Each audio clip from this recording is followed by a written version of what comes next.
सरवरी भाग 15. तर मित्रांनी मैत्रिणींनो, तुम्ही जर आमच्या चॅनलवर नवीन असाल तर चॅनलला सबस्क्राईब करा आणि बेल आयकॉन प्रेस करा. स्थळ मुंबई.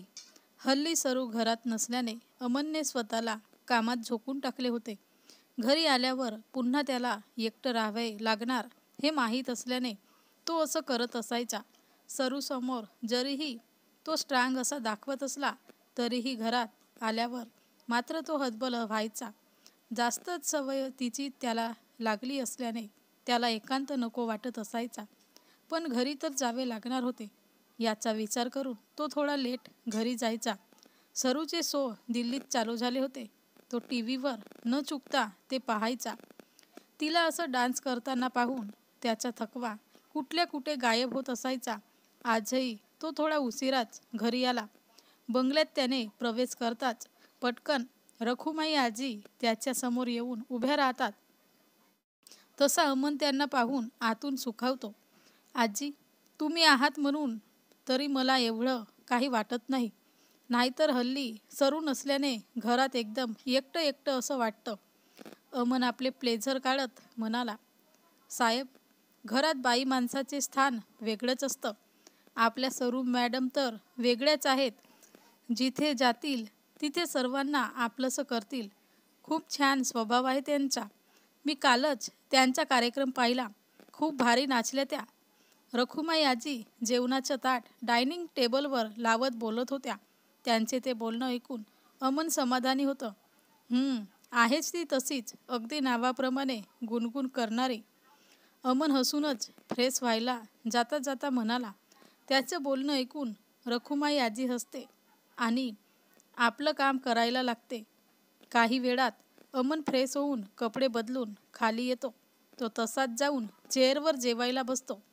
मोठा असा बिझनेसमॅन असल्याने त्याला टेबल रूल माहीत होते. त्यामुळे तो अगदी शांतपणे चमच्याने मस्त असं जेवण करत होता. खाता खाता आजीला देखील तो घरातील सगळं आजचं विचारत होता आणि त्यांना सूचना देत होता. साहेब, तुम्ही आणि सरवरी मॅडम बरोबर असले की खूप छान दिसतात. एक वेगळी अशी जोडी आहात तुम्ही दोघे. सरवरी मॅडम होत्या तेव्हा देखील त्या घरातील सगळं काही बारकाईने पाहत असायच्या. त्यांनी तर तुमच्या जेवणाचा देखील चार्ट तयार केला होता. त्याप्रमाणे आम्ही लोक जेवण बनवत आहोत. रखुमाई आजी हसून म्हणाल्या. त्यांचे ते बोलणं ऐकून अमन गालात हसतो. मॅडम बाहेर गेली तरीही माझ्यावर लक्ष ठेवणे सोडणार नाही. ओ सरू, तुझ्यावर पुन्हा पुन्हा फिदा व्हावे वाटते मला. अमन मनातच गालात हसत म्हणाला. तो जेवत असताना त्याचा मोबाईल वाजतो. तसा अमन स्क्रीनवरचे नाव पाहून हसूनच काल उचलतो. बोला मॅडम, काय काम आहे? अमन आपला हात टिश्यूने पुसत विचारतो. त्याचं ते बोलणे ऐकून आजीला कळते कोणाचा काल आहे तो. तसे त्या हसूनच आपलं तिथून निघून जातात. अहो मॅडम, नका ना म्हणू तुम्ही. पलीकडून कालवर सरू थोडीशी वैतागत हळू आवाजात म्हणाली. ओके बाबा, सॉरी. अमन हसूनच आपलं चेअरवरून ताट बाजूला करून उठत म्हणाला. अमन, तुम्ही जेवण करणार आहात? प्लेटमध्ये काही शिल्लक ठेवायचं नाही. सरूचा चिडलेला आवाज त्याच्या कानावर पडतो. तो मात्र तिचं ते बोलणं ऐकून शॉक होतो आणि आसपास पाहायला लागतो. तू इथे आली आहेस का? अमन खाली पुन्हा चेअरवर बघत विचारतो. मी आली नाही तिथे, पण मी तुम्हाला ओळखते चांगल्या प्रकारे. त्यामुळे गुपचूप जेवण करा. मी पण करते तुमच्यासोबत इथे बसून. सरू काहीशी हसून म्हणाली. यावर अमन काहीही न बोलता शांत राहणे पसंत करतो. इकडे सरू देखील त्याच्यासोबत बोलताना आपलं जेवण खायला लागते. सरू, तू मस्त काल डान्स केला. मला एक आवडलं. तुझे कौतुक जजेसने केलं ते.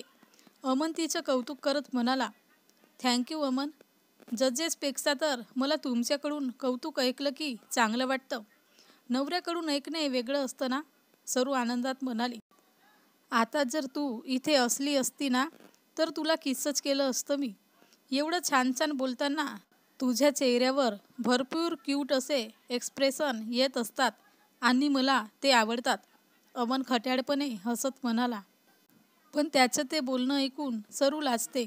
काहीच अंतर त्याला तिचा आवाजच येत नाही. ओके, खूप झालं आजचं बोलणं. आता झोपा मॅडम तुम्ही, अमन भानावर येत म्हणाला.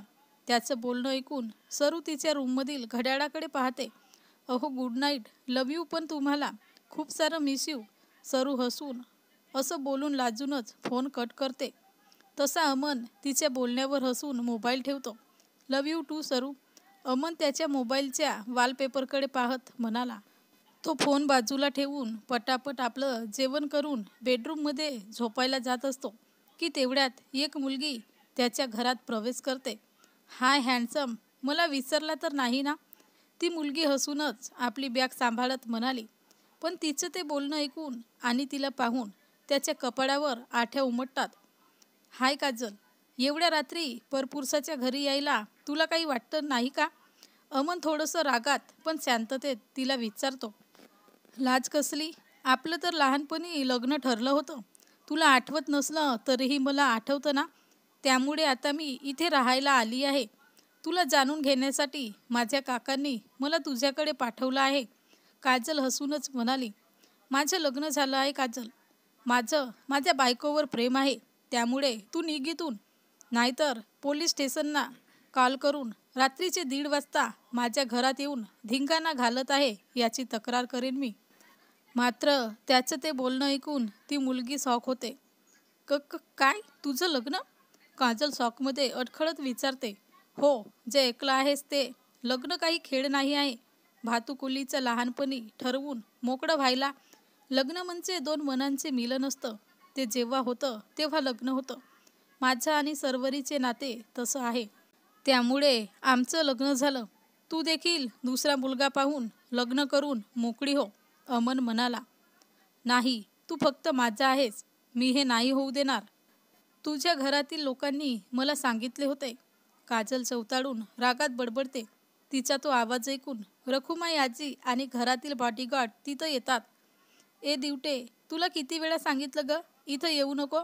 तरीही येतेच स्वतःचा पान उतारा करून घ्यायला.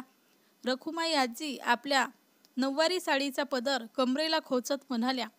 ए ओल्ड लेडी, गब्बस तू. तुला काय ग माहीत अमनबद्दल? उगाच आमच्यामध्ये पडू नको. अमन, तू नाही ना असं करू शकत.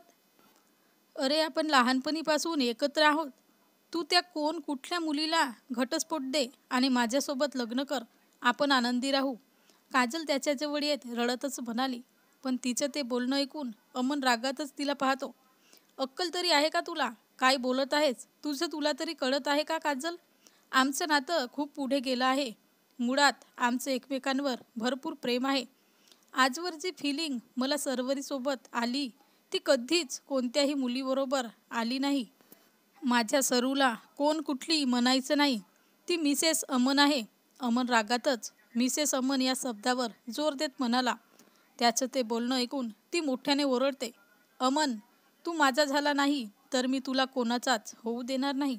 काजल विचित्रपणे हसतच पटकन आपल्या साईड पर्समध्ये लपवलेली गन काढून अमनच्या दिशेला निशाणा साधत त्याच्यावर गोळी झाडते. त्या गोळीच्या आवाजाने पूर्ण बंगल्यात सगळेच जण सुन्न होतात. अमन साहेब, रखुमाई आजी ओरडते. स्थळ दिल्ली. दिल्लीत सर्वरी आपल्या रूममध्ये रात्रीची अचानक घाबरून उठून बसते. तिचं पूर्ण अंग घामाने भिजून गेलं होतं. असं अचानक घाबरून उठल्याने तिच्या हृदयाचे ठोके जलद गतीने वाढले होते. नकळतपणे तिचा हात तिच्या गळ्यातील मंगळसूत्रावर जातो. तसं तिला तिच्या मंगळसूत्राचा एक धागा तुटलेला दिसतो. त्या धाग्यातून काही काळे मणी बेडवर पसरलेले असतात. ते पाहून ती घाबरते. अमन तिच्या तोंडून भीतीने निघते. तर मित्रांनी मैत्रिणींनो, हा भाग कसा वाटला कमेंटमध्ये सांगा आणि सबस्क्राईब केलं नसेल तर करून घ्या.